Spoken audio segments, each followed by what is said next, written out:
তবে আর কেউ করার দরকার নাই, তোমরা তোমাদের মতো বসে থাকো। আসলে এটা না, যে কাজ করতে পারে ভালো, যোগ্যতা সম্পন্ন সৎ মানুষ, তারাই কাজে আসবে। সব যে আমার দল করা লাগবে তা না, মানে এলাকাটা তো আমাদের সবার। এই চুনারঘাট মাধবপুরকে বদলাই দিব বলেই তো আজকে শপথ নিয়ে এমপি হয়েছি। এমপি তো আমি মাল বানানোর জন্য হই নাই, আর মাল বানাই আমি যেহেতু বানানোর জন্য হই নাই, তো মাল বানাইতে আমি কাউকে দিব না। আচ্ছা, সারাদিন তো আপনি মাঠে দৌড়ান, জনকল্যাণে কাজ করেন, এরপরও ফুটবলে কিভাবে সময় কাটান? ফুটবল তো আমার প্রেম। আপনি দেখবেন যার সাথে যার প্রেম, সে সারা ব্যস্ততার মধ্যে হইলে একবার দেখা করে আসে। এটা ছোটবেলায় যখন প্রেম হইতো আপনি দেখতেন না ছেলে মেয়েদের বিষয়ে, যে কোনো না কোনো এক ফাঁক একবার দেখা করেই নিত।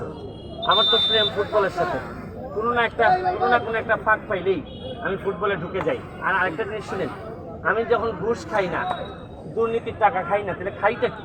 খাই হচ্ছে যে আমার যে যে জিনিসগুলো ভালো লাগে, প্রেমের জায়গাগুলো, এর মধ্যে ফুটবল, এইটাকেই আমি খাই। এই জন্য আমি খাওয়ার সাথে সাথে ফুটবলও আগাচ্ছে, আমার এলাকার ছেলেরা আরও স্ট্রং হইতেছে এবং মানুষ আনন্দিত হচ্ছে।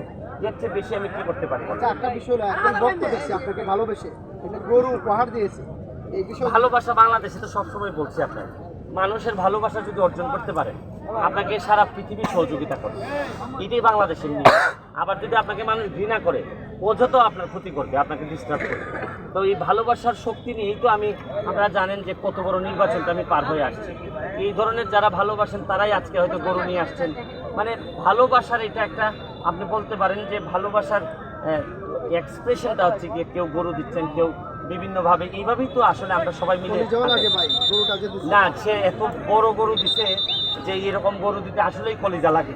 তবে এরকম কলিজাওয়ালা লোক যে আমাকে ভালোবাসে, এইটা শোয়ার জন্য যেন আল্লাহ আমার এত বড় কলিজা দিতে পারে, এবং আমি যেন এদের যে কারণে উনি আমাকে ভালোবাসে, এই কারণটা যেন আমি অক্ষরে অক্ষরে প্রতিপালন করতে পারি, এবং উনি যেন বুঝে যে যোগ্য ব্যক্তিকেই উনি গরু দান করেছেন।